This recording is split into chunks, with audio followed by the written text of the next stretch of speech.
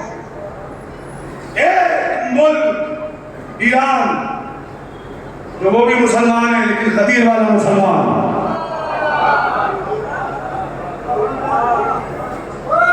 نہیں اب تو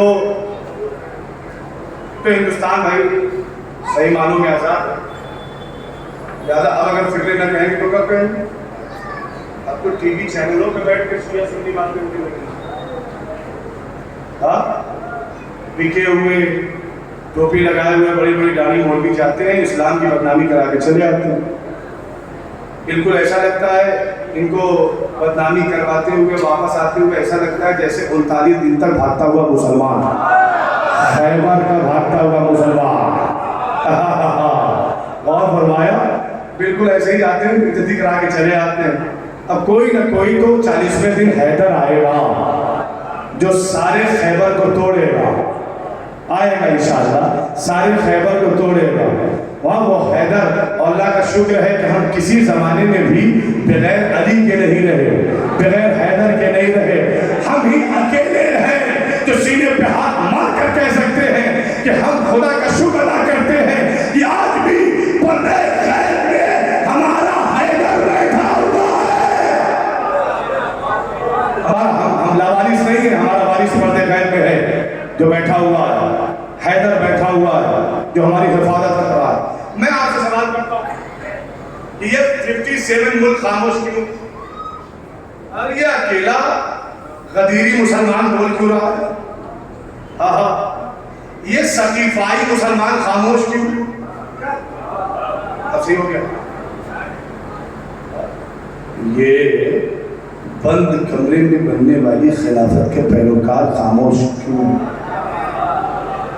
اور یہ کھلے ہوئے میدان میں نعروں کے ساتھ من کنت مولا کے ذریعے سے نعروں کے ساتھ بنائے ہوئے مولا کے چاہنے والے بول کیوں رہے ہیں؟ کچھ نہ کچھ تو جواب بنانا پڑے گا. بنانا پڑے گا. صاحب یہ 57 خاموش کیوں، یہ بول کیوں رہا ہے؟ جب ساری دنیا نے امریکہ کو سپر پاور مان لیا تو ایران کو بھی مان لینا چاہیے تھا.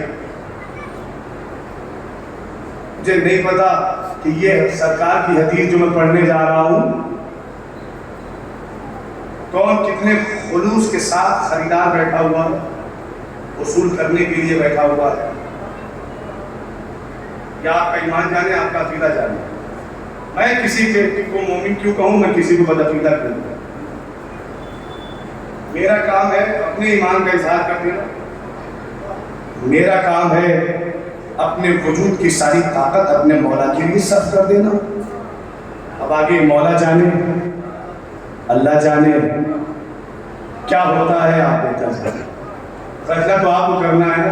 اگر اس کیوں کا جواب آپ تک پہنچ گیا تو فیصلہ آپ کو کرنا ہے کہ کیوں 57 ملک خاموش ہیں اور کیوں ایک ملک کا 85 سال کا بزرگ سید کہہ رہا ہے کہ ان کی غلطیوں کو معاف نہیں کیا جائے گا، ہم نابود کر دیں گے، ہم یہ کر دیں گے، ہم وہ کر دیں گے، خاموش ہونے کا نام نہیں لیتا ظالم کے خلاف۔ اور ثقیفائی مسلمان خاموش ہیں، غدیری مسلمان کیوں بول رہا ہے؟ کسا اگر خاموشی کا اور بولنے کا راز تمہیں سمجھنا ہے تو پھر نبی کی حدیث کی طرف تمہیں نگاہ کرنا ہوگا۔ بھائی یا تو عراق کی سرزمین سے سید علی سیستانی بول رہے ہیں، یا لبنان کی زمین سے سید حسن نصر اللہ بول رہے تھے، یا عراق کی زمین سے سید علی خامنئی کی آواز اٹھ رہی تھی۔ اس کے علاوہ 57 ملک کے لوگ ہیں نا جو پورا پورا بکرا کھا جاتے ہیں، جو پورا پورا اونٹ چبا جاتے ہیں،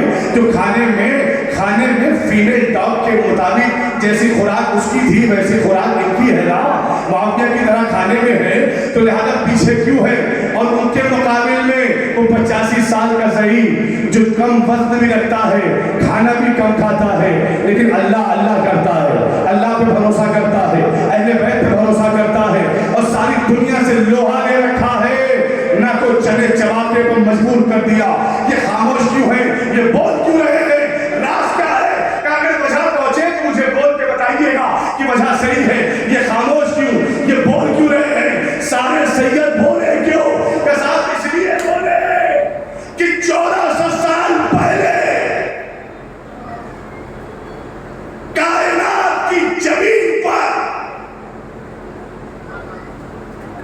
قلم نور سے سید المرسلین نے یہ فکرہ لکھ دیا کہ اگر ساری دنیا میرے چچا ابو طالب کی اولاد ہوتی تو دنیا میں کوئی بزدل پیدا ہی نہ۔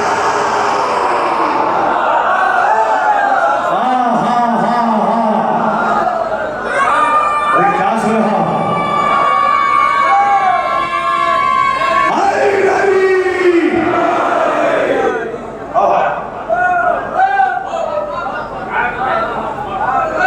اگر تو ساری دنیا حضرت ابو طالب کی اولاد ہوتی تو فرمایا سرکار نے دنیا میں کوئی بزدل سید علی نہ کریں گے تو ابو بکر بغدادی حملہ کریں گے، بنو ہاشم حملہ نہ کریں گے تو بنو امیہ کریں گے۔ ہم نے بنو امیہ کو 39 دن بھاگتے ہوئے دیکھا ہے۔ ہاں ادھر دیکھیے اس امامے کی عزت اسی امامے سے جڑی ہوئی، وہ گئی یہ بھی گئی، جو ٹائٹل ہے شریعت کا وہ اسی ملک سے جڑا ہوا، وہ اگر پامال ہوا تو آپ کی قبول پامال ہوا۔ لہذا ہر نماز ہر مجلس میں دعا کرتے رہو کہ اللہ کامیابی اور کامیابی دیتا رہے۔ آپ کو پتا ہے جب کسی کا انتقال ہوتا ہے تو خاص طور سے ان کے اگر بچے ہیں، ماں ہیں، باپ، ان سے جا کے آپ ملیے تو آپ کو درد کا اندازہ ہوگا۔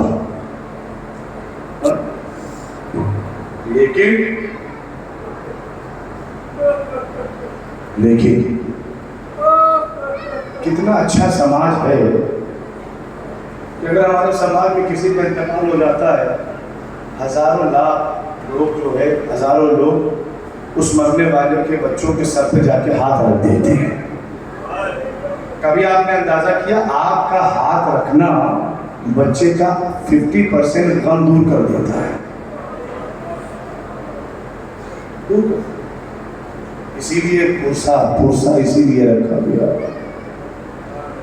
لیکن ہندی سماج والوں میں جہاں 999 لوگوں نے یتیم کے سر پہ ہاتھ رکھ کے شفقت سے اسے پیار کیا، انہیں میں سے ایک آدمی آئے اور اسے تماچے مارنے لگے۔ بتاؤ یہ 99 لوگ کیا کریں گے؟ کہا اس بچے کو بچائیں گے بھی اور جس نے تھپڑ مارا ہے اسے ماریں گے، نہ مار پائے تو بھگا تو سکتے ہی، لیکن حفاظت کر۔ آپ کو پتا ہے کہ پرسا کتنی بڑی نعمت کا نام ہے؟ پرسا اتنی بڑی نعمت کا نام ہے کہ حسین جیسا صحابی امام بھی کہہ اٹھا، عباس مر گئے علی اکبر جدا ہوا، ہم سے کسی نے یہ بھی نہ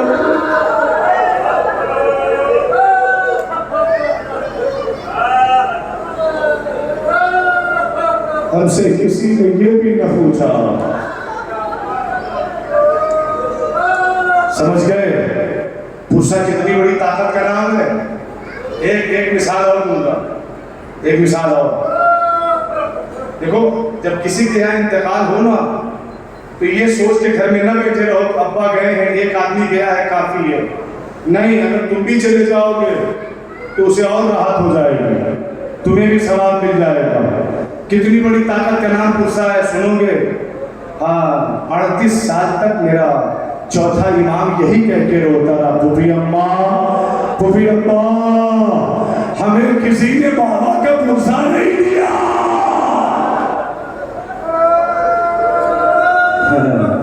اے پھوپھی اماں ہمیں کسی نے بھی گھر والوں کے اجڑنے کا پرسا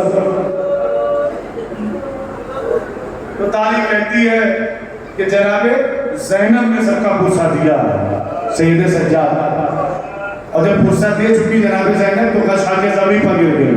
پھر جب غش کھا کے اٹھی تو سید سجاد نے بھی ہاتھ جوڑا، پھوپھی اماں مجھے معاف کرنا، مجھے معاف کرنا، میں نے آپ کو پرسا دینے میں دیر کر دی۔ نہیں میں باتیں کربلا مسائل نہیں پڑھنا چاہتا، ایک فقرہ پڑھوں مجلس تمام ہے، میں بس اتنا بتانا چاہتا تھا پرسے میں کتنی طاقت ہے۔ اگر صحیح وقت مل جائے تو دل میں کسک باقی نہیں رہتی، دل میں درد باقی نہیں رہتا، اور اگر صحیح وقت نہ ملے تو پھر 38 سال تک گریا کرتا رہے، اور جاتے جاتے اپنے لال باقی سے کہہ کے جائے، اے میرے لال محمد باقی جو تیرے دادا پہ رونے کا تیرا بابا ادا نہ کر پایا، کرو ماتم، کرو ماتم، نہیں شرماؤ، نہیں کوئی کوتاہی نہیں۔ میرا دل کہتا ہے تمہارے ہی کسی بھائی کے درمیان ہمارا اور آپ کا چوتھا امام بیٹھا ہوگا۔ علامہ مجلسی کہتے ہیں نا جب کہیں مجلس ہوتی ہے اور امام حسین کے مسائل پڑھے جاتے ہیں نا تو میرا چوتھا امام پوری طاقت سے دوڑ کر آتا ہے، زائروں اور عزاداروں کے درمیان بیٹھ جاتا ہے، اور بیٹھ کر ہر ایک رونے والے کا چہرہ بڑی غور سے امام دیکھتے ہیں، اور ہر رونے والے کو دیکھ کے کہتے ہیں اور رو اور گریا کرو، اس لیے کہ تمہارے رونے سے سید سجاد کو سکون ملتا ہے۔ کتنے خوش قسمت ہو خدا کی قسم، کتنے خوش نصیب ہیں ہم اور آپ کہ تمہارا رونا امام زین العابدین کو سکون پہنچا رہا۔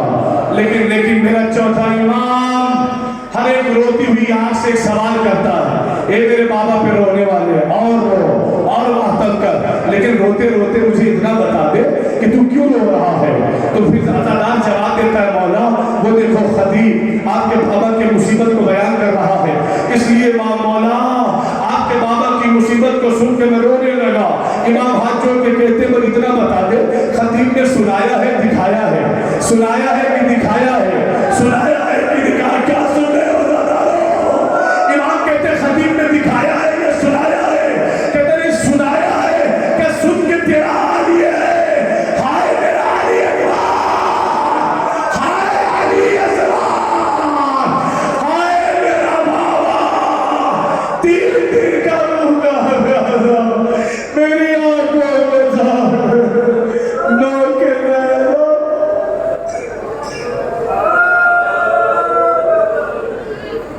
الا رحمت اللہ علی القوم الظالمین۔ میرے معبود الرحیم ہے، کریم ہے، غفور ہے، ستار العیوب ہے، ہم حقیر و فقیر و عاجز و مجبور ہیں، بحق اہل بیت علیہ السلام ہماری اس عزا کو قبول فرما۔ ان معصوم شہزادی سلام اللہ علیہ کے رومان میں جگہ عنایت فرما، بحق اہل بیت علیہ السلام، بحق چاہتا معصومین علیہ السلام۔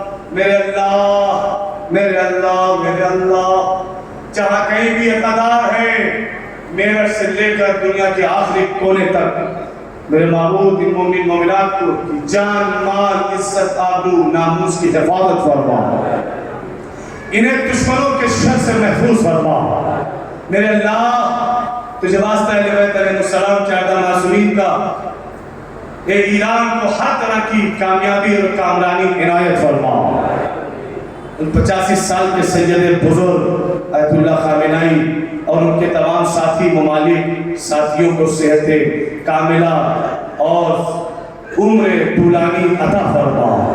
بحق اہل بیت علیہ السلام، بحق کے چاردہ معصومین، میرے معبود حق کا ساتھ دینے والے تمام ممالک بالخصوص ایران کے چھوٹے سے چھوٹے اسلحے کو پرمانو طاقت عنایت فرما۔ دشمن اسلام، دشمن ولایت، دشمنان عزاداری، تشیع، امریکہ اور اسرائیل اور ان کا ساتھ دینے والے تمام ممالک کو صف ہستی سے نصف و نابود فرما۔ ان کے ہر اسلحے، ہر آئیڈیولوجی، ہر مشورے کو ناکام فرما۔ میرے معبود انہیں غارت فرما، انہیں ہر طرح سے شکست اور ہر طرح کی ناکامی عنایت فرما، ان سب کو غارت فرما۔ اور ایک آخری دعا ہے، ہر مجلس میں کروں گا۔ میرے اللہ تجھے واسطہ ہے سرکار ابی الفضل عباس علیہ السلام کا، تجھے واسطہ ہے جناب سکینہ جناب علی اصغر علیہ السلام، تجھے واسطہ ہے جناب زینب ام کلثوم، جناب سغرا سلام اللہ علیہ، چاردہ معصومین اہل بیت علیہ السلام، ان ساری ذوات مقدسہ کا واسطہ میرے معبود اس سال محرم تک جن کی آغوش علم اٹھانے والے سے خالی ہے، جن کے آنگن اولاد نرینہ سے خالی ہیں، جن کے ہاں بیٹیاں نہیں ہیں، بیٹے نہیں ہیں، میرے اللہ ان آنگن میں آقا حسین کے عزادار عنایت فرما، عنایت فرما، عنایت فرما۔ دنیا ظلم و جور سے بھر چکی ہے، اللہ عدل و انصاف کرنے والے امام کے ظہور میں تعجیل فرما، ہم سب کو ان کے اعمال و انصار میں شامل ہونے کی توفیق عنایت فرما۔ ربنا تقبل منا انک انت السمیع العلیم۔ ماتم حسین۔